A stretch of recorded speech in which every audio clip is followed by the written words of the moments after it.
네, 여러분 안녕하세요. 저희 최재천의 아마존이 오늘 아주 귀한 분을 모셨습니다. 너무너무 바쁘실 텐데 그래도 저희들과 함께 하시기 위해서 안철수 후보님이 오셨습니다. 반갑습니다. 네, 네, 감사합니다. 불러주셔서. 네, 뭐 정말 바쁘실 텐데 그래도 이렇게 와주셔서 고맙고요. 저희 시청자들한테 한 말씀, 좀 인사 말씀부터 해주시죠. 네, 사실 저도 굉장히 좋아하는 이 채널인데 이렇게 또 제가 게스트로 이렇게 말씀을 나누게 된 게 사실 실감이 잘 나지를 않습니다. 근데 저도 나름대로 여러 가지 지구 환경 문제라든지 탄소 중립 문제라든지 여러 가지 많은 부분들에 대한 걱정이 굉장히 많은 사람이기 때문에 오늘 시간을 통해서 제 생각 가감 없이 들려드리는 그런 좋은 자리가 되었으면 합니다. 네, 고맙습니다. 제가 뭐 어쩌다가 이렇게 유튜버가 됐는데요.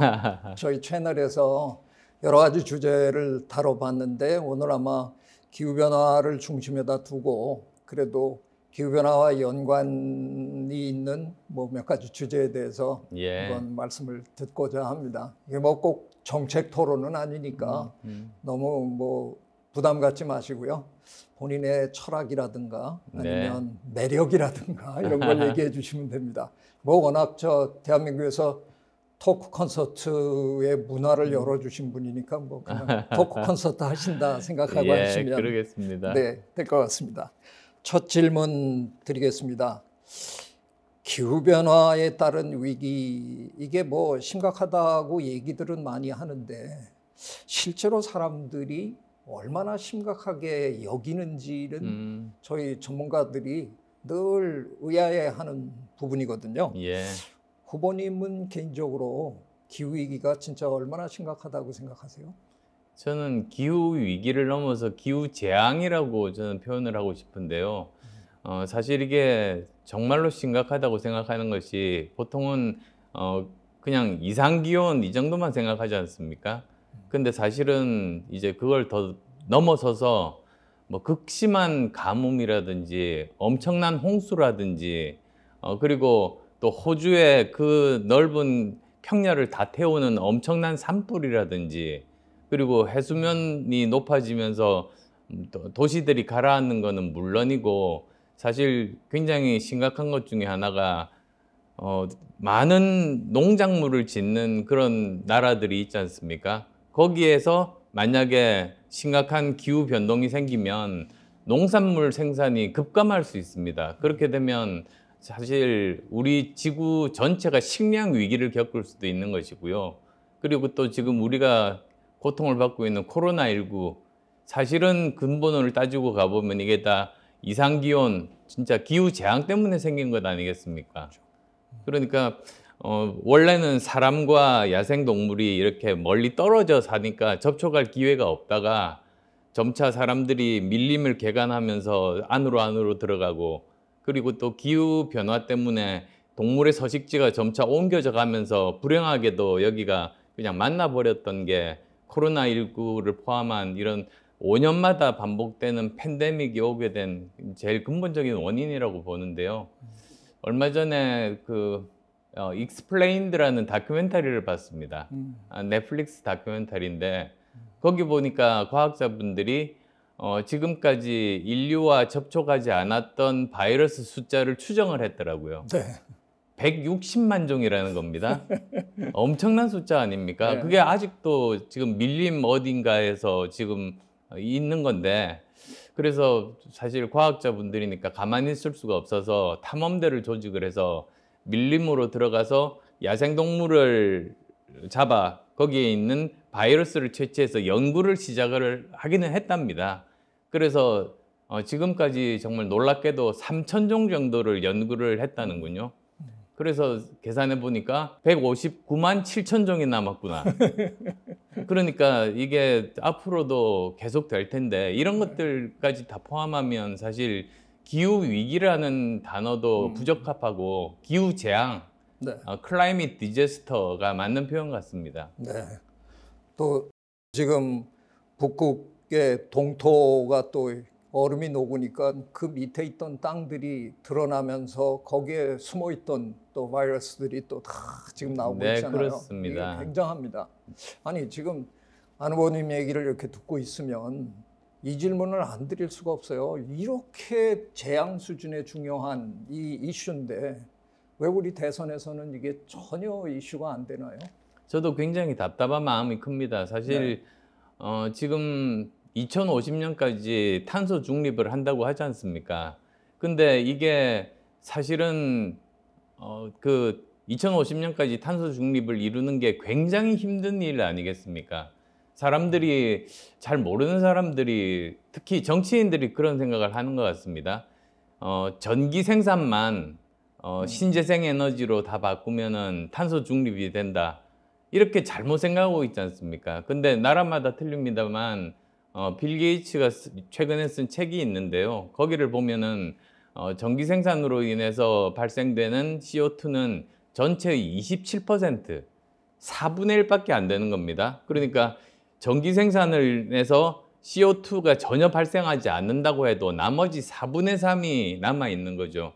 제일 많은 CO2를 발생시키는 곳이 제조업, 특히 철강 생산이라든지 시멘트 생산, 그 다음에 또 목축업에서 나오는 그런 온실가스 효과들, 그 다음에 또 자동차나 비행기 같은 그런 운송수단에서 나오는 이런 CO2들, 그 다음에 냉난방에 쓰는 CO2들, 사실은 이 커다랗게 5가지 분야가 있는데 그 중에서 전력 생산은 한 가지 분야밖에 안 되고 나머지들 모든 곳에 다 예를 들면 철강 생산에도 CO2를 생산하지 않는 철강을 생산하기 위해서 어떤 방법을 새롭게 개발해야 되는가, 이 모든 것에 대한 새로운 신기술이 필요한 것인데 사람들이 너무 낙관적으로 생각하는 것 아닌가, 특히 정치인들이 그런 것이 아닌가, 저 굉장히 문제라고 생각합니다. 그래서 지금 그 TV 토론이 좀 남았습니다만 한번 제가 제대로 한번 이 이슈를 꺼내서 이야기를 해볼까 합니다. 아이, 제발 그래 주십시오. 예. 저희도 이번에 이런 자리를 마련하게 된 그 배경이 예. 도대체 지금 순간에 우리 인류에게 가장 중요한 이슈가 뭐냐 그러면 굉장히 많은 분들이 기후변화다 이렇게 그렇습니다. 얘기하는데 대한민국의 대선에서는 완전히 실종된 이슈. 야, 이걸 도대체 어떻게 이해해야 되나. 그래서 한 분씩 예. 모시고 지금 얘기를 들어보는 건데요. 이걸 가장 지금 절감하는 세대가 젊은 세대잖아요. 그렇습니다. 10대에서 30대. 그분들이 앞으로 그냥 이걸 다 뒤집어 써야 되는 세대이기 때문에. 그래서 그 세대들은 거의 기후 우울증, 기후 불안증 이런 거의 그렇습니다. 의학적 수준의 걱정들 내지는 힘든 걸 지금 겪고 있어요. 우리 그래서 출산도 포기해 버렸다 뭐 이런 얘기들. 하여간 지금 뭐 젊은 세대들은 이 문제가 지금 정치하시는 분들은 대개 나이가 있으신 분들인데 젊은 세대들은 이 문제가 너무너무 심각한데 이게 정치에는 전혀 반영이 안 되는 것 같고 이게 굉장히 답답하다는 거죠. 전 세계적으로 사실 가장 먼저 노력한 사람 중에 하나가 알고어 전 미국 부통령 아니겠습니까? 그렇죠. 제가 2019년에 직접 만났습니다. 그때 솔크 인스티튜트라고 세계적으로 굉장히 유명한 그 연구소가 샌디에고에 있지 않습니까? 근데 거기에 와서 기후 위기에 대해서 강연을 한다고 해서 제가 일부러 직접 찾아갔습니다. 근데 이분이 그러시더라고요. 자기가 2006년입니까? 그때 그 불편한 진실이라는 영화 책을 내가지고 아카데미상도 받고 노벨 평화상을 받았을 때 이제 달라지겠구나 하고 안심을 했답니다. 근데 15년이 지난 지금은 오히려 상태가 훨씬 더 악화가 돼가지고 지금은 매일같이 새롭게 만들어지는 CO2 양이 매일 1억 5천만 톤에 달한답니다.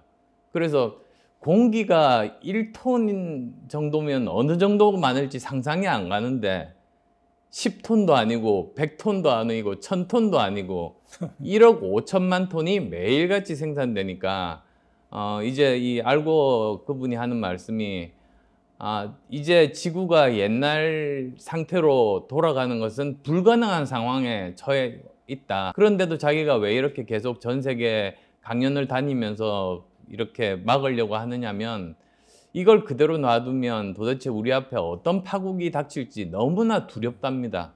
그래서 자기가 지금도 열심히 전 세계를 다니면서 조금이라도 파국을 늦추기 위해서 열심히 노력하고 있다. 그런 말이 인상에 남습니다. 네, 저도 엘고 부통령이랑 몇 달 전에 화상으로 어떤 행사에서 이렇게 대담을 할 기회가 있었는데요. 뭐 그분한테 이런 얘기 드렸어요. 저도 제가 환경에 관해서 강연을 하면 강연 제목으로 제일 많이 쓰는 제목이 아주 불편한 진실과 조금 예. 불편한 삶. 진실은 정말 죄송한데 엘고 부통령님, 당신이 옛날에 얘기했던 것보다 지금 아주 불편해졌다. 그렇습니다. 근데 이거를 우리가 헤쳐나가는 방법은 우리가 조금은 불편하게 살아야 될 게 아니냐. 뭐 그런 얘기를 제가 좀 드렸는데, 만일 대통령이 되신다면 어떻게 어떤 전략을 세워서 이 어려운 문제를 한번 해결해 보시겠습니까? 그러니까 제가 아까 말씀드렸듯이 그 CO2가 발생하는 커다란 분류를 따져보면 이제 제조업, 전기 생산, 목축업, 그리고 운송수단, 또한 그 냉난방이 있지 않습니까? 이 각각에 대해서 사실은 새로운 기술을 개발을 해서 이것들을 대체하는 수밖에 없죠. 즉 CO2를 발생하지 않게 하거나, 또는 만약에 CO2가 할 수 없이 발생된다면 CCS, 카본 캡처 앤 스토리지 방법을 통해서 CO2를 없애야지만 되는 건데, 이게 지금 정말로 만만치 않은 것 같더라고요. 뭐 예를 들자면 CO2가 제일 많이 생산되는 것 중에 하나가 아시겠습니다만 그 철강 생산할 때 있지 않습니까? 철강석 자체가 보면은 Fe2O3니까 그 철과 산소가 되어 있는데, 이걸 철을 생산하기 위해서 하는 방법이 코커스를 뗍니다. 네. 그럼 거기서 일산화탄소가 발생을 하면서 Fe와 O 중에서 O를 떼내는 거죠. 산소를. 예. 그렇게 되면 철은 나오는데 나머지는 일산화탄소에다가 산소가 붙으면 이산화탄소가 돼서 그렇죠. 엄청나게 많은 이산화탄소가 나오는 이 방법을 계속 쓴다고 치면 도대체 해결 방법이 없는 겁니다. 그래서 이걸 이제 고치는 방법이 유일하게 수소 환원 방법밖에는 없지 않습니까? 즉 Fe2O3에서 수소로 이 산소를 떼내면 물만 나오니까요. 그렇죠. 근데 문제는 아직 이 기술이 개발도 되지 않았고, 포스코 같은 회사 한 회사만 하더라도 이 모든 그 용광로를 다 수소 환원 방식으로 바꾸려고 하면 40조 정도 든다고 얼마 전에 들었습니다. 그러니까 이게 정말로 만만치 않은데, 그렇다고 해서 그대로 놔둘 수는 없고, 이걸 정부에서도 도움을 주고 국책연구소에서도 연구를 하고 다방면의 노력을 하지 않으면 정말 우리 지구가 더 이상 지속 가능하지 않을까 봐 저는 굉장히 두렵습니다. 네. 그 점에서 제가 하나 부탁을 하나 드리면서 다음 주제로 넘어가고 싶어요. 이게 웬만한 의지를 가지고 정부와 국민이 함께 이걸 하지 않으면 도저히 해낼 수 없는 일인데, 그래서 제가 한 거의 뭐 8개월, 9개월 되는데요. 헌법 개정을 한번 해보려고 여러 분들이랑 같이 일을 지금 해왔는데 타이밍은 이미 놓쳤습니다. 사실은 대선 후보님들하고 다 얘기를 해서 대선 후보가 전체가 다 동의를 해주면 선거날 국민투표도 같이 할 수 있으면 얼마나 좋을까. 그래서 원포인트 개헌 말씀이시군요. 맞습니다. 근데 네. 결국은 못하게 됐는데, 저희가 하고 싶은 거는 헌법 제1조에다가 사망을 개설해서 거기다가 대한민국 국민은 기후 및 생물 다양성 위기를 극복하고 지속 가능한 미래를 후손에게 물려줄 의무를 지닌다. 이런 조항을 한번 그렇죠. 넣는다. 그러면 이게 헌법에 들어가면 우리가 하는 모든 일이 헌법에 준해야 되니까, 정말 지금 후보님이 얘기하신 것처럼 뭔가 의지를 가지고 정부가 일을 해나가는 데도 도움이 되지 않을까 싶어서 해보고 싶었는데 시간은 지났습니다만 예. 아직도 방법은 있을 것 같아서 만일 대통령이 되신다 그러면 제가 알아보니까 대통령이 제안할 수 있고 국회의원 제적위원회 3분의 2가 동의하면 국민투표로 갈 수 있답니다. 해주시겠습니까? 네, 뭐 물론입니다. 근데 아마 저 그 원포인트 개헌이 그것뿐만 아니라 사실 또 중요한 부분이 몇 가지가 사실 더 있습니다. 네. 그런 부분들까지 포함을 해서 하려면 해야만 된다고 생각합니다. 왜냐하면 지금 개헌 한 번 하기가 보통 힘든 게 아니어서요.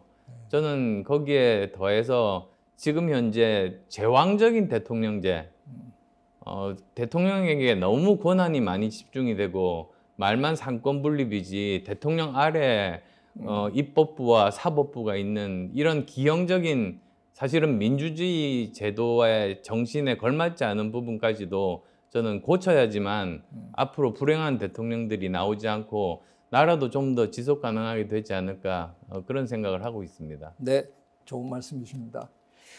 다음 질문으로 한번 넘어가겠습니다. 다음 질문은 이미 후보님이 언급을 좀 하셨는데 2050 탄소 중립에 대한 말씀을 좀 들어보려고 그러는데요. 예.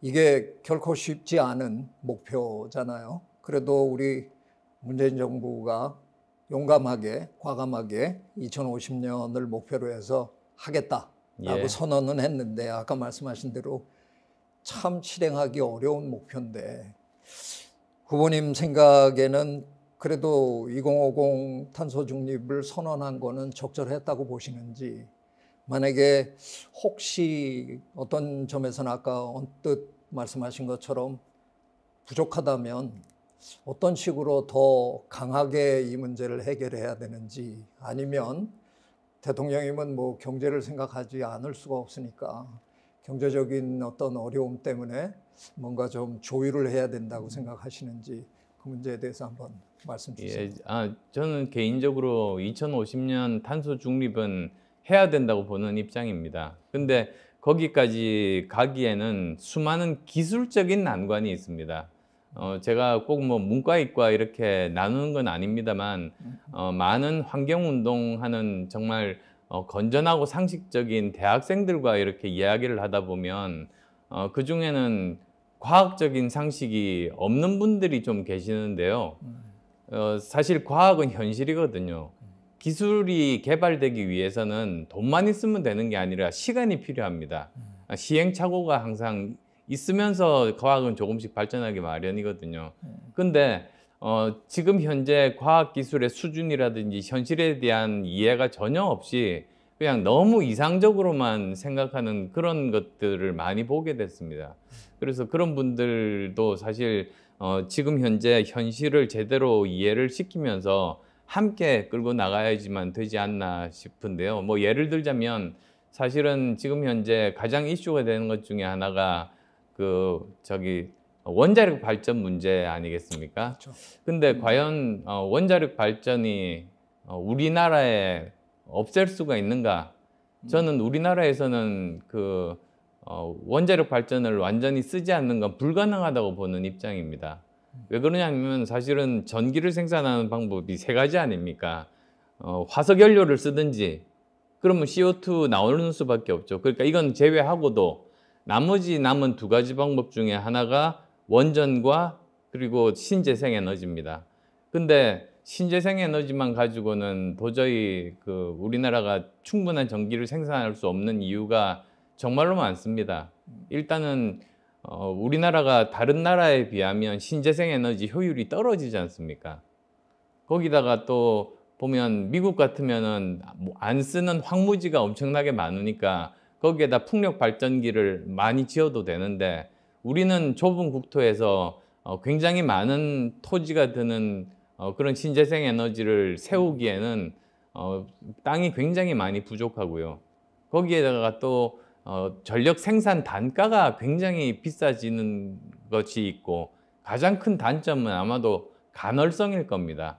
밤이 되거나 바람이 불지 않으면 전기 생산을 하지 못하고, 그렇게 되면 유일한 방법이 ESS, 그런 그 2차 전지 같은 걸로 하는 것인데 그것도 보면 우리나라 정도 수준의 그 재원으로는 도저히 감당하기가 힘든 그런 상황 아니겠습니까?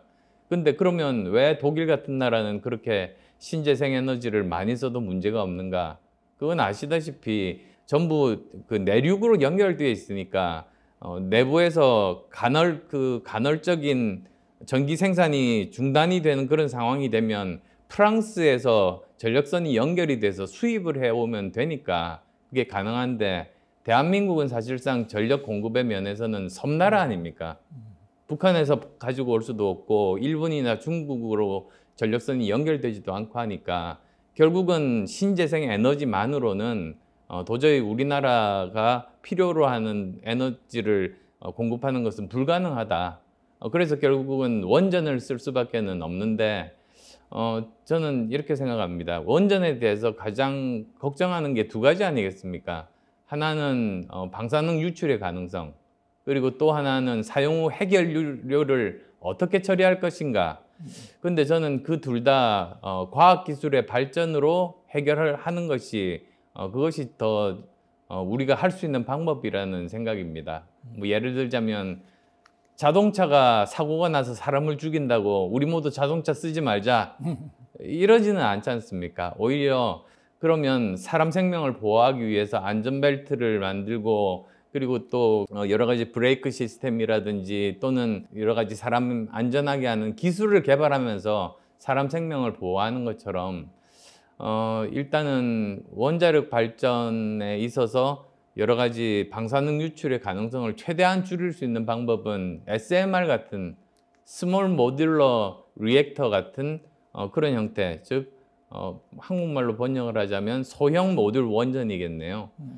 그런 식으로 그 복잡도를 줄이면 그러면 어떤 그 결과가 나올지 미리 예측이 가능하고 관리가 가능하고 그리고 거기에서 나오는 방사능 유출의 가능성이 있을 때 밀폐해서 이렇게 차단할 수 있기 때문에 저는 SMR에 많은 기대를 걸고 있고요. 그리고 또 이제 두 번째로는 사용 후 해결료 있지 않습니까? 그것도 사실은 두 가지 방법이 있는 것 같습니다. 하나는 지금 현재 스웨덴이나 핀란드 같은 데서 지하 500m에다가 고준위 방사성 폐기물을 묻는 시설을 지금 만들고 있지 않습니까? 2025년부터 이제 그걸 쓰기 시작한다는데 그것도 하나의 모델이 될 겁니다. 지금 그래서 경주에 저준위 방사능 폐기물을 저장하는 창고를 만들듯이 한국에서도 그런 기술을 가지고 그것을 유치하는 지역에는 큰 인센티브를 주면서 장소를 찾는 그런 방법이 하나가 있겠고요. 또 하나는 파이로 프로세싱이 지금 아직 완성은 안 됐습니다만 하고 있지 않습니까? 그러니까 옛날에는 습식으로 사용 후 해결료를 그 처리를 하다 보니까 플루토늄이 나와가지고 무기화가 될 수밖에는 없어서 핵 보유국 이외에는 쓰지 못하게 했죠. 한국도 그걸 그래서 쓰지를 못하는데 파이로 프로세싱은 건식 방식이어서 플루토늄하고 우라늄이 같이 나옵니다. 그러다 보면 이것은 무기화를 할 수는 없기 때문에 지금 한 절반 정도 진행이 된 걸로 알고 있는데 이것도 만약에 제대로 완성을 할 수가 있다면 그러면 그 해결료도 재사용이 가능하고 그리고 또 이것 자체를 부피를 아주 10분의 1로 줄일 수가 있으니까 훨씬 더 보관하기가 용이한 것 아니겠습니까? 이렇게 네. 기술 개발로 이런 것들은 극복을 하는 것이 좋겠다는 생각입니다. 후보님이 아무래도 이공계 출신이다 보니까 기술에 대한 얘기를 많이 하시는 바람에 사실은 질문을 제가 한 두어 개 더 준비를 했는데 다음 질문들을 위해서 그냥 아주 간단한 후속 질문 하나만 던지고 넘어가겠습니다. 하겠습니다. 그냥 대통령이 만약에 되신다 그러면 문재인 정부가 시작한 2050 탄소 중립위원회 존속하시겠습니까?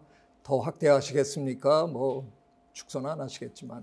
저는 더 확대해야 된다고 봅니다. 왜 그러냐면 지금 현재 구성원 분들을 보면 과학적인 사실에 근거한 우리 현재의 기술 수준을 정확하게 파악하고 어떤 분야에 어떤 기술을 더 발전을 시킬 건지 거기에 대하여서 전문성을 가진 분이 부족해 보입니다. 근데 그런 분들이 계셔야지 현실적인 계획들을 세울 수가 있는 법이거든요. 이상적인 계획을 세워봤자 현실에서 나중에 이게 아닌데라고 하면 이미 많이 늦지 않습니까? 네. 그래서 저는 제대로 전문성을 가진 그런 과학자들이 더 참여하는 것이 옳겠다. 네. 그런 방향을 가지고 있습니다. 오늘 안 후보님이 계속해서 말씀하시는 중에 아까 한번 말씀하신 과학은 현실이다. 이게 제 머리에 딱 꽂힙니다. 예. 교수님도 마찬가지로 그렇게 생각하시지 않습니까? 네. 다음 질문 제가 드려야 될 것 같습니다. 다음 질문은 저출생에 대한 질문인데요.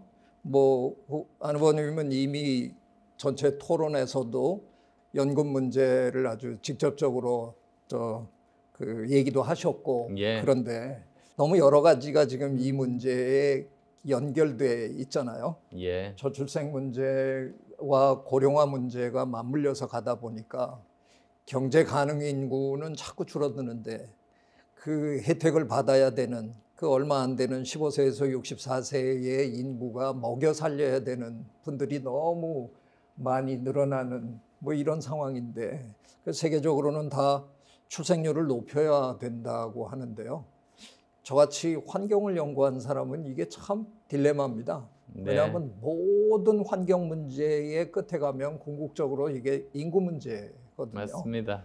지구가 지탱할 수 있는 인구가 있는 건데, 그래서 그걸 줄여보자고 저희들이 그렇게 애를 썼는데 조금 줄어드는 듯 하더니 선진국들이 다 자기네 나라 사람 숫자가 줄어든다고 또 다시 출생률을 높이는 지금 전략을 쓰는데, 이게 참 딜레마거든요.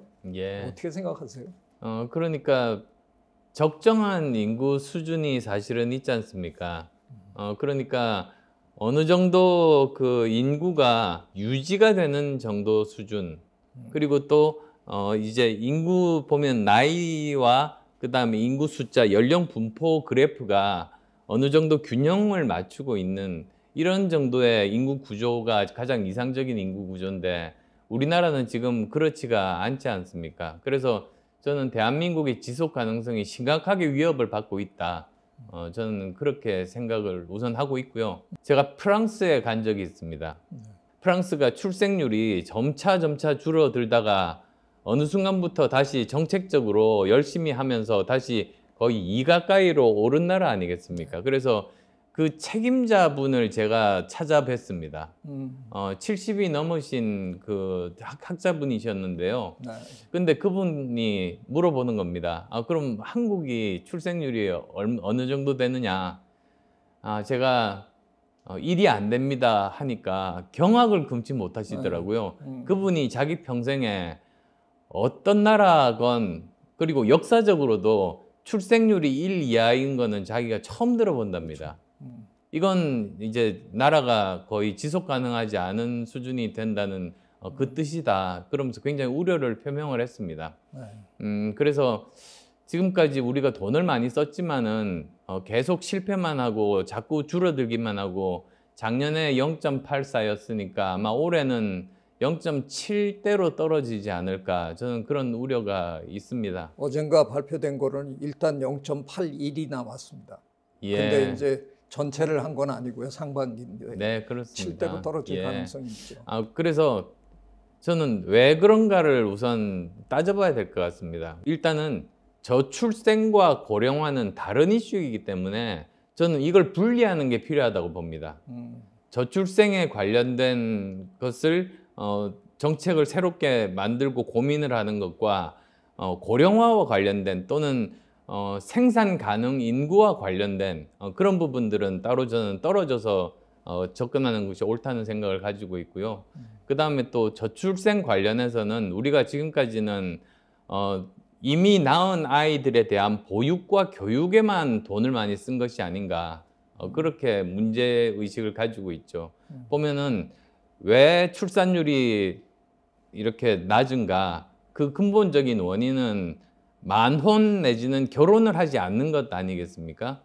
그리고 또 왜 젊은이들이 늦게 결혼하거나 아예 결혼할 생각을 하지 않는가를 더 깊이 따져보면은 제대로 된 좋은 직장이 없고, 그리고 또 부동산 값이 폭등을 해서 도저히 주거 환경이 되지를 않고, 그 두 가지가 가장 근본적인 요인 같습니다. 그러니까 저출생 정책이라고 하면서 아이들에 대한 보육에만 관심을 두는 게 아니라 오히려 범위를 더 넓혀가지고 청년 일자리 문제, 그다음에 청년 주거 문제, 저는 그걸 해결하는 게 가장 근본적인 해결 방법이라고 그렇게 보고 있습니다. 네, 정확하게 문제를 이제 지적을 하셨는데, 조금 전에 출생률 문제하고 그 고령화 내지는 생산 가능 인구의 문제는 분리하고 싶다라고 얘기하셨는데, 예. 그러면 정년제도에 대해서는 어떤 생각을 갖고 계세요? 이게 세계에 지금 많은 나라들이, 선진국들이 정년을 야금야금 지금 조금씩 뒤로 미루잖아요. 네, 그렇습니다. 너무 간단한 계산이 안 되니까, 세금 안 내는 사람들이 너무 많아지니까 조금 미뤄야 되는데, 미국이나 영국 같은 나라는 그냥 없애버렸단 말이에요. 네. 어떤 생각을 평소에 갖고 계십니까? 사실 건강이 허락하고 그다음에 정신력이 허락하면 미국에 있는 대학 교수분들은 본인이 일을 할 수 있을 때까지 정년 없이 계속 일을 하시지 않습니까? 그리고 굉장히 좋은 논문을 쓰시는 교수분들도 저는 참 많이 뵀습니다. 저도 미국에서 학교를 나왔기 때문에 알고 있는데요. 근데 우리나라가 갑자기 그렇게 가는 것은 좀 너무 과격한 변화에 속하는 거고요. 왜 그러냐면 또 지금 그렇지 않아도 청년들 일자리가 부족한데 더 부족하게 될 가능성들이 있어서요. 그래서 저는 점진적으로 이렇게 변화하는 것이 좋겠다는 그런 입장을 가지고 있습니다. 그러니까 지금 정년이 다 다릅니다만, 예를 들면 대학교 같으면 65세라고 한다면 66세, 67세 이렇게 조금씩 변화한다든지, 또는 만약에 그렇게 된다면 국민연금 지급 시기도 사실은 거기에 따라서 조정이 가능한 것이고요. 그런 여러 가지 사회 변화에 따른 적응할 수 있는 그런 그 제도적인 변화들이 꼭 필요하다고 보고요. 그 다음에 또 생산 가능 인구가 줄어드는 문제는 우리 또 여성 인력들을 많이 활용하면 되지 않습니까? 근데 여성 인력들의 이 문제를 보면 우리나라가 다른 나라와 다른 점 중에 하나가 그 경력 단절. 그러니까 보통은 다른 나라들은 여성들의 그런 취업률 자체가 그렇게 크게 변동을 하지 않는데, 우리나라 여성들은 그 취업률이 아마 30대로 기억합니다만 갑자기 30대 때 취업률이 줄어들고 그 다음에 다시 오르는데, 문제는 그 전에 봤던 그 대우보다 훨씬 더 열악한 그런 처우를 받고 훨씬 더 그 낮은 수준의 어떤 그 숙련도를 요하는 일들을 하게 되는 그런 일들이 자꾸만 발생합니다. 그래서 저는 그런 것도 막기 위해서는, 제가 독일에서 보니까 전일제 초등학교가 있더라고요. 그러니까 맞벌이 부부들을 위해서 아이들이 정규 수업을 마치고 나면 그 다음에는 다른 선생님들이 와서 보육과 교육을 동시에 하는 겁니다. 그래서 저녁 때까지 아이를 돌봐주면 맞벌이 부부분들 중에 먼저 퇴근하시는 분이 아이를 데리고 가게 되죠. 그래서 우리나라가 지금 저는 꼭 해보고 싶은 것이, 제가 당선이 된다면 맨 먼저 저는 대한민국에 있는 초등학교를 한국형 전일형 초등학교로 만들고 싶습니다. 그래서 이 수업이 끝나고 나면 다른 선생님들이 오셔서 꼭 필요한, 예를 들면 코딩 교육이라든지 또는 그 원어민 회화 교육이라든지 또는 체육 교육이라든지 이런 것들을 하면서 저녁 최소한 7시까지는 아이들을 돌봐주는 그런 형태가 된다면 훨씬 더 아마 그 지금 줄어들고 있는 생산 가능 인구를 여성 인력들이 또 많이 메울 수가 있을 겁니다. 네, 청년 일자리에 대한 언급은 하셨는데요. 사실은 지금 통계를 보면 우리나라는 정년을 하고 난 다음에 노년층에 있는 분들이 실제로는 은퇴를 한 게 아니고요. 그렇습니다. 실제로는 일하러 다니십니다. 근데 그 일자리라는 게 기껏해야 주차요원이나 경비원이나 뭐 이런 거를 하게 되는 거죠. 예, 초단기 공공 아르바이트가 많습니다. 그렇죠. 그것도 문제입니다. 사실은 이 그 노년층의 일자리도 청년층 일자리 못지않게 저는 중요하다고 생각하는데, 아까 미국 얘기를 조금 하셨지만 미국은 정년이 없는데도 청년 일자리 문제가 그렇게까지 사회적인 이슈로 등장하지도 않잖아요. 예. 그래서 저는 최대천의 아마존 채널에서 아주 그냥 그렇게 질러 버렸는데요. 일자리 문제랑 청년 문제는 꼭 함께 가는 문제가 아니다. 그걸 풀어낸 나라들이 이미 있기 때문에 예. 우리도 그런 식으로 한번 노력해 보면 어떨까. 또 다른 점은 이게 야금야금 늘리다 보면 늘릴 때마다 고생해야 되거든요. 늘릴 때마다 노조랑 싸워야죠. 뭐 언론이랑 싸워야죠. 그냥 저 같으면 그냥 한 번에 정년 털어내보고 싶은 마음이 있는데 그건 너무 위험하다고 생각하십니까? 지금 인프라가 저는 굉장히 다르다고 봅니다. 저는 한번 또 도입하고 싶은 것이 그 평생교육입니다. 전체적인 교육 예산을 보면 우리나라가 아마 전체 교육 예산 중에 평생교육에 투자하는 그 비율이 0몇 % 정도밖에 안 됩니다. 선진국의 거의 뭐 10분의 1도 안 되는 그 정도 수준밖에 안 되거든요. 네. 근데 아시다시피 미국에 가면 각 동네마다 커뮤니티 칼리지가 있지 않습니까? 근데 커뮤니티 칼리지는 거기에 꼭 학생이 아니더라도 퇴근하고 나서 직장인들이 저녁에 자기가 듣고 싶은 수업을 듣거나 또는 주말에 수업을 들으면서 자기 전문성을 향상시키거나 아니면 다른 직업을 옮길 때 유용하게 쓰는 것 아니겠습니까? 네. 그게 저는 4차 산업혁명 시대에 굉장히 필요하다고 보는 입장인데요. 지금 현재 우리나라에서 특히 지방대학들이 이제는 구조조정을 막 시작을 하게 되는데, 오히려 저는 그런 것보다는 구조조정을 하는 이유가 그 학생 대상을 20대에서 30대로만 한정하기 때문에 시설들이 지금 그냥 쓰지 못하고 있는 것이지, 평생교육으로 해서 이 대학에서의 학생들의 범위를 전 국민으로 확대를 한다면 저는 각 지역에 있는 지방대학들이 다 미국의 커뮤니티 칼리지식으로 각 지역의 평생교육센터가 될 수 있다고 그렇게 봅니다. 저는 그쪽 방향으로 가는 게 저는 훨씬 더 바람직하다. 네. 그런 생각입니다. 저는 그래서 한 16년 전에 당신의 인생을 이모작하라라는 제가 책을 내면서 이 저출생 고령화 문제에 대해서 퍽 일찌감치 책을 썼거든요. 그러면서 거기서 교육 문제에 대해서 저는 그런 대학들이 미리 60대 뭐 이런 노년층까지 다 포함해서 프로그램을 만들면 맞습니다. 지금 제일 험악한 신문 기사 제목이 그거잖아요. 벚꽃 피는 순서대로 문 닫는다. 지금 네, 지방에서 벚꽃 피는 순서대로 네, 문 닫고 올라온다는 거죠. 이걸 하면 좋겠다 얘기는 했는데, 말씀하신 대로 평생교육 너무 중요한데 지금 대학들이 갖고 있는 평생교육센터들은 학위를 주지 못하잖아요. 그래서 결국은 하는 게 백화점 문화센터에서나 할 만한 그런 취미생활, 뭐 문화생활 이런 과목들이 주를 이루고 있어요. 직업 현장에 나가서 정말 써먹을 수 있는, 그래서 어쩌면 학위나 자격증 같은 것도 거기서 충분히 줄 수 있는 뭐 이런 시스템으로 가야 될 것 같은데 어떻게 생각하세요? 저도 마찬가지입니다. 그러니까 뭐 물론 교양 강좌에 대한 수요도 있기는 하겠습니다만 앞으로는 아마 제대로 일할 수 있는 전문성을 키우는 그런 쪽이 훨씬 더 많이 필요할 테고요. 그리고 한 걸음 더 나가서 사실은 직종에 따라서 꼭 졸업장이라든지 또는 그 서티피킷이 필요 없는 그런 분야도 있습니다. 대표적인 게 코딩 쪽인데요. 제가 프랑스 파리에 가봤더니 에콜 42라거든, 거기가 세계적인 프로그래머 양성 기관인데 놀라운 것이 교수가 없습니다. 교과서가 없습니다.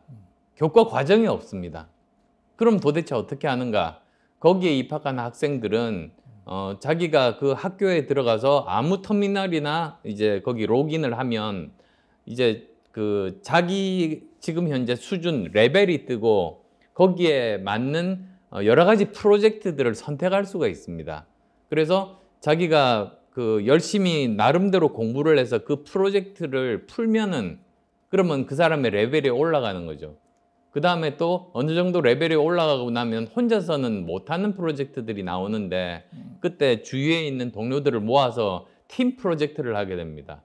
그런 식으로 거기에서 일들을 하다 보면 결국은 거기에서 나오는 사람들의 수준이 회사에서 일하는 사람들보다 훨씬 더 높은 수준의 프로그래머들을 양성을 할 수가 있고 그리고 취업률 100%, 그 다음에 또 대부분의 학생들이 취업보다는 차라리 창업에 나선다든지 그런 게 굉장히 저는 인상이 깊었거든요. 근데 그게 우리나라로 따지면 교육부에서 인가된 정식 교육 그런 센터가 아니기 때문에 졸업장은 없습니다. 네. 근데 프로그래머 같으면 사실은 실력이 중요하지 졸업장이 중요한 건 아니거든요. 네. 그래서 제가 그걸 보면서 이제 그 4차 산업혁명 시대에는 굉장히 다양한 분야의 직업들이 있는데 그 각각 직업에 최적화된 전문가를 기르는 방법들은 다를 수 있다. 그걸 찾는 게 그 나라의 국가 교육 경쟁력이 될 수 있겠다는 생각을 에콜 42를 보면서 하게 됐습니다. 네. 우리나라에도 이미 졸업장 안 받는 교육기관들이 이렇게 여기저기 조금씩 있습니다. 네네. 그런데 거기를 졸업하면 뭐 사회에서 굉장히 이렇게 받아주는 그런 것들이 조금씩 나타나기 시작해서 저도 그런 변화를 좀 기대해 보겠습니다. 하나 네. 더 또 말씀드리고 싶은 게 그런 이제 어느 정도 연세가 드신 분들이 이제 세컨 잡으로 가는 그런 것도 있습니다만 사실 지금 청년 실업 문제가 굉장히 심각하거든요. 그 사람들을 위해서 어떻게 하면 일자리를 만들 수 있을 것인가, 어떻게 하면 우리나라가 0%대의 잠재 성장률로 지금 자꾸만 추락하는데 이걸 막을 수 있을 것인가, 저는 그 분야에 대해서 사실은 고민을 많이 했습니다. 해서 저 나름대로 이제 어떤 영감을 얻은 것이 우리나라 메모리 반도체에서 얻었습니다. 우리나라 메모리 반도체가 30년간 세계 1등입니다. 네. 왜 그렇게 가능할까 하고 저 임원들을 인터뷰를 해봤더니 이러더라고요. 1등과 2등 사이에 그 기술 격차가 그렇게 얼마 나지 않으면 언제든지 추격당할 수 있는데 1등과 2등 사이에 기술 격차가 엄청나게 크면 초격차 과학기술을 유지를 하면 그러면 계속 1등을 유지할 수가 있다는 겁니다. 좋은 일자리도 많이 만들어내고. 네. 그래서 저는 생각했습니다. 그렇다면 우리나라에서 지금 1위 그룹에는 속하지만 아직 초격차 1위까지는 안 간 여러 분야들이 있지 않습니까? 그 분야를 집중적으로 우리가 정책적으로 도와주면 그러면 우리가 초격차 과학기술을 5개를 확보할 수 있고 그렇게 되면 삼성전자급의 세계적인 대기업 5개를 만들 수 있고 그렇게 되면 우리는 G5, 미국, 영국, 독일, 프랑스, 일본과 어깨를 나란히 할 수 있겠다. 그 자리에서 그런 과정에서 미래 먹거리, 미래 일자리가 정말로 많이 나올 수 있겠다. 네. 저는 그런 생각을 하고 사실 그게 제 1호 공약입니다. 네. 초격차라는 저 단어가 어려우면 최민정이라고 하면 됩니다. 네. 예. 마지막 질문 드리겠습니다. 언뜻 뭐 이미 말씀을 조금씩 하셨는데 교육 얘기하면서 이게 우리 사회는 거의 어떤 분이 정의를 내리기를 갈등의 사회다 이렇게 정의를 내릴 정도로 참으로 온갖 세상에 생각할 수 있는 모든 갈등이 우리 그렇습니다. 사회에서는 지금 다 벌어지고 있잖아요. 세대 갈등, 뭐 젠더 갈등 어쩌고 다 있는데 그냥 뭐 짧게 한마디만 철학적인 질문일 수도 있는데요. 갈등이라는 거에 대해서 그냥 평소에 뭐 어떤 이런 생각을 하고 사세요? 사람들끼리 사는 사회에서 갈등이 없는 사회는 없지 않습니까? 네. 근데 이 갈등을 어떻게 건설적으로 해결할 수 있는가가 그 사회의 경쟁력이라고 보는 입장입니다. 그리고 사실 민주주의의 핵심은 서로 생각이 다른 사람끼리 함께 살아가는 지혜가 필요한 제도가 민주주의 아니겠습니까? 근데 이걸 서로 생각이 다르다고 생각하는 것이 아니라 다른 사람의 생각이 틀렸다고 생각하면서 갈등이 불거지는 겁니다. 근데 이게 우리나라 경쟁력을 얼마나 많이 갉아먹느냐면 지난번에 아마 최근 자료도 있긴 하겠습니다만 2013년에 삼성경제연구소에서 우리 사회 갈등 비용을 이렇게 조사를 해봤더니 거의 250조. 그 당시가 아마 GDP가 1000조 정도였으니까요. 지금 절반 정도였으니까 25% GDP 정도를 그냥 이 사회 갈등 비용으로 그냥 낭비하는 겁니다. 그러니까 갈등만 조정하면 우리는 훨씬 잘 그럼 우리는 훨씬 더 사실은 잘 살 수 있는데요. 예. 이거는 저는 정치권의 문제가 굉장히 크다고 봅니다. 정치권들이 오히려 사람들을 갈라치게 하면서 자기 표를 얻기 위해서 선거에서 이기기 위해서 오히려 갈등 조정이 정치의 핵심인데 갈등 조장을 하는 이 정치권이 굉장히 문제가 많다. 저는 그렇게 생각을 하고 있는 입장이고요. 그래서 이런 것들을 해결하는 게 정말 저는 시대 정신이라고 생각합니다. 그게 사실 국민 통합 아니겠습니까? 네. 예. 지금까지 보면 우리나라 성공 사례들을 보면 박정희 대통령이 잘 살아보세. 그 구호로 국민 통합을 하니까 산업화가 성공을 한 것이고 김대중 대통령이 금모으기 운동으로 그 국민 통합을 하니까 IMF 외환위기 가장 먼저 극복했지 않습니까? 그래서 이번에도 사실은 대선의 가장 중요한 화두이자 시대 정신이 저는 국민 통합이 되어야 된다. 그래야 위기에서 탈출할 수 있지. 전 세계적으로 국민이 분열된 상태에서 위기를 극복한 나라는 이 세상에 없지 않습니까? 그러게요. 그래서 정말 이거는 중요한 화두다. 저는 그렇게 생각합니다. 자연스럽게 제가 다음 질문을 한번 이어보려고 그러는데요. 좀 불편한 질문일 수 있겠지만 국민 통합을 얘기하셨는데 지금 이대남 이대녀로 나뉘어가지고 이렇게 치고받는 이 젠더 갈등 어떻게 국민 통합하실 수 있으세요? 그러니까 이게 보면은 좀 더 저는 거시적으로 이렇게 보다 보면 지금 현재 20, 30대의 사회 경제적인 환경이 굉장히 열악하지 않습니까? 그래서 좋은 일자리가 사실은 충분하면 서로 그렇게 갈등이 저는 크게 일어나지 않을 거라고 보는데 워낙 좋은 일자리가 부족한 데다가 이렇게 서로 경쟁을 하다 보니까 서로 피해의식에 사로잡히게 되고 사실은 제가 보기에는 우리 아이들이 저희 기성세대가 잘못 만든 이 사회 구조에 희생을 지금 당하고 있다. 저는 그렇게 생각을 합니다. 그래서 저는 저희 아버님 세대가 사실은 얼마나 고생을 많이 하셨습니까?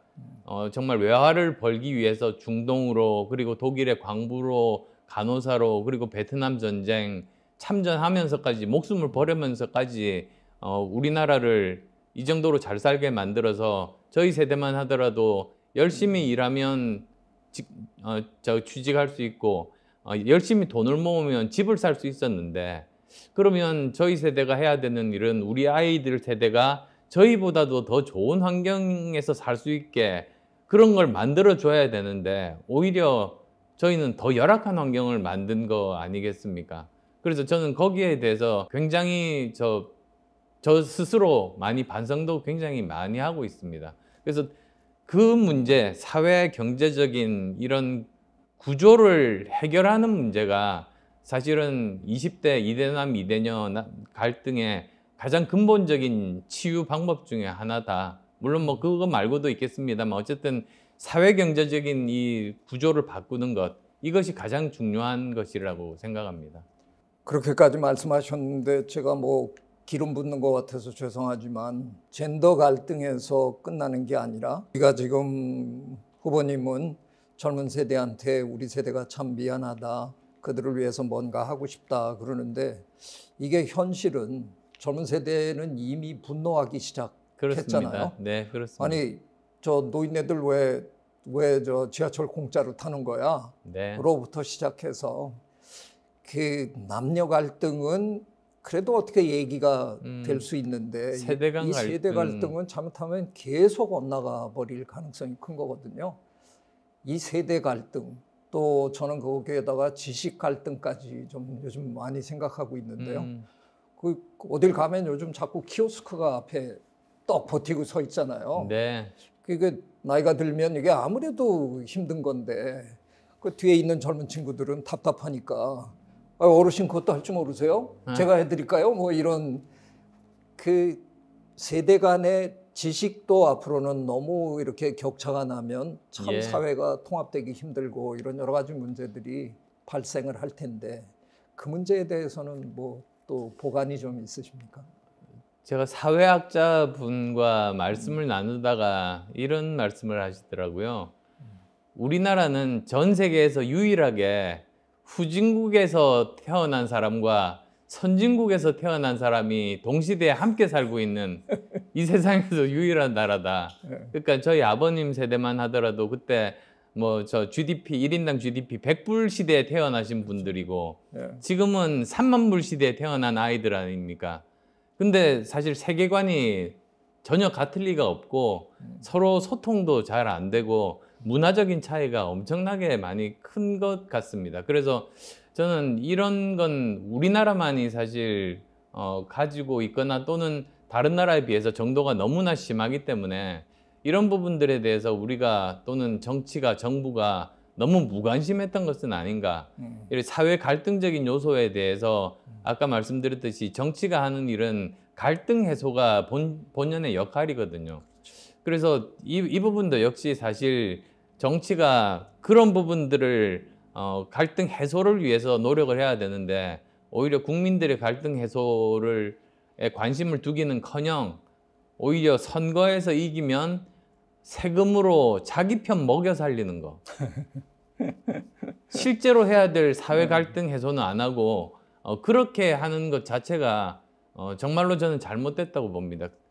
사실 솔직히 제가 그런 것들 제대로 바로 잡아야겠다 생각하고 정치를 시작을 하게 됐습니다. 그렇죠.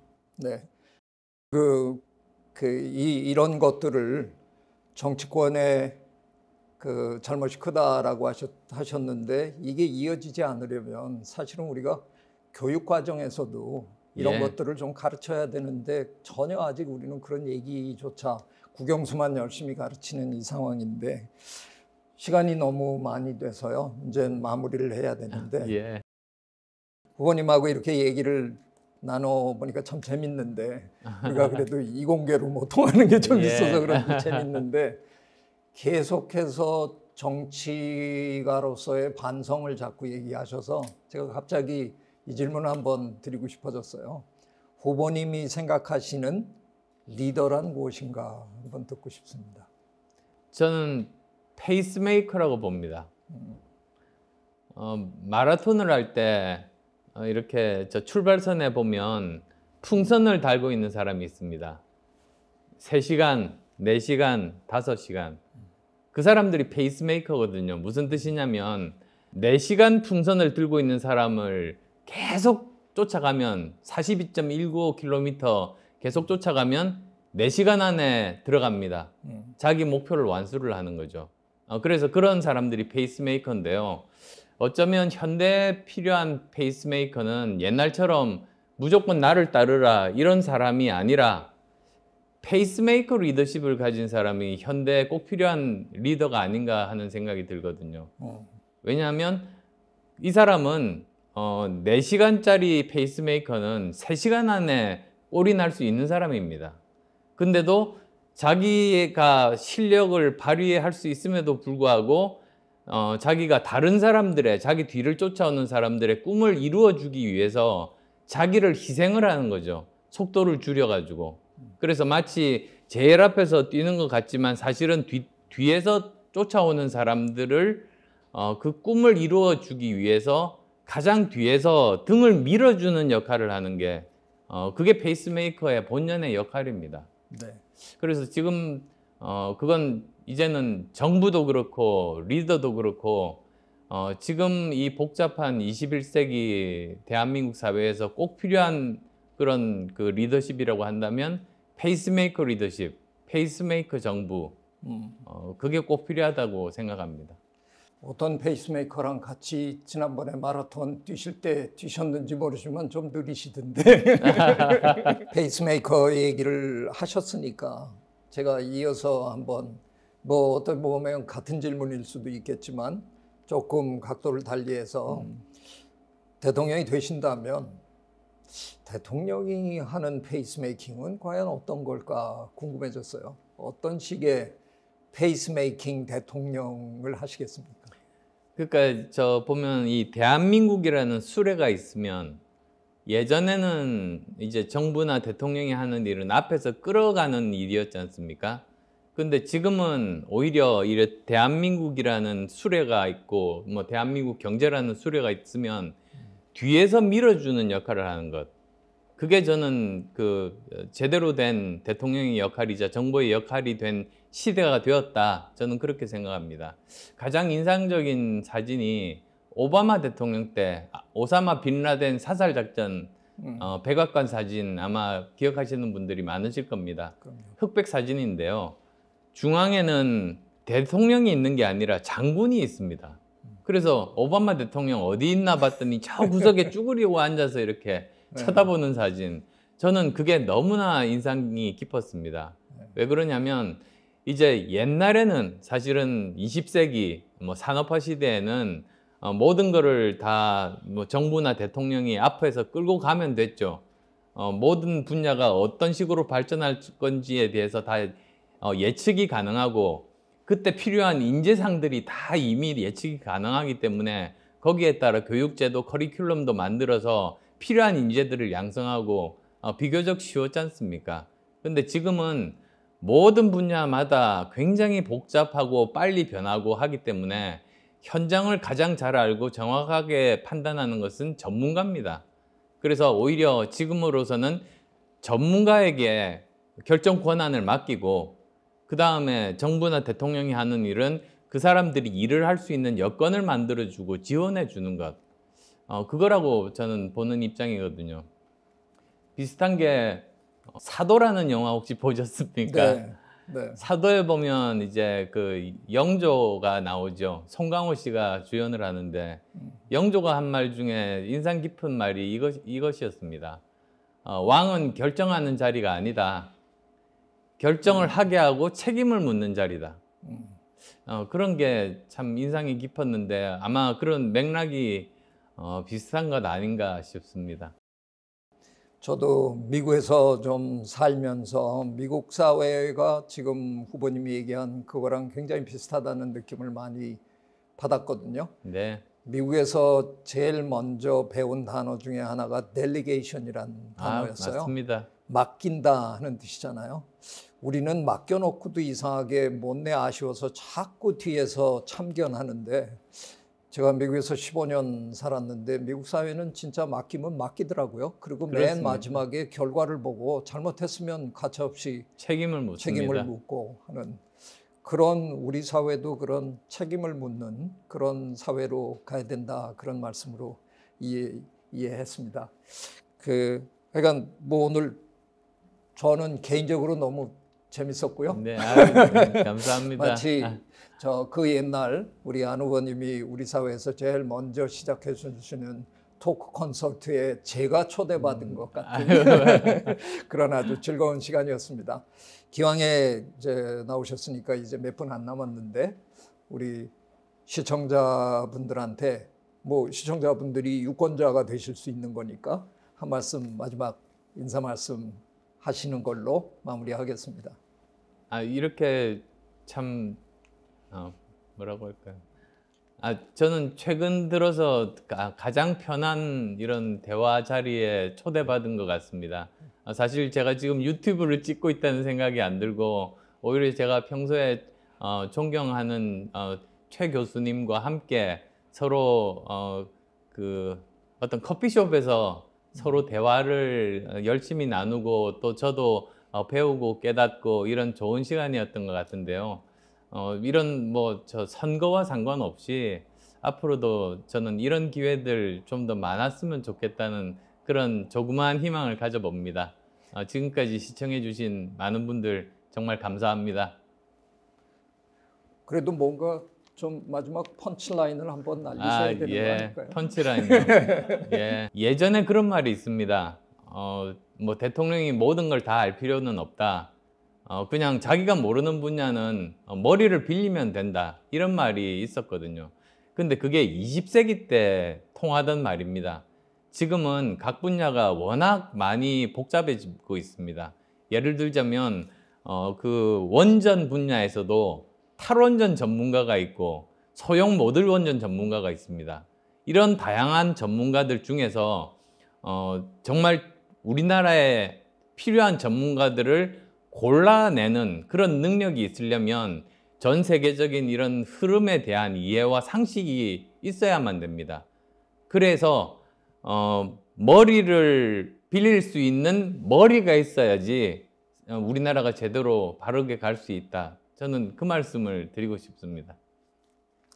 고맙습니다. 오늘 우리 최재천의 아마존 너무 뜻깊은 날이었습니다. 이렇게 우리나라를 이끌어 가려고 출사표를 던지신 우리 안철수 후보님이랑 1시간 동안 이런저런 얘기를 나누고 나니까 왠지 마음이 뿌듯합니다. 네, 아우, 감사합니다. 앞으로 얼마 안 남은 기간에 최선을 다하시기 바라고요.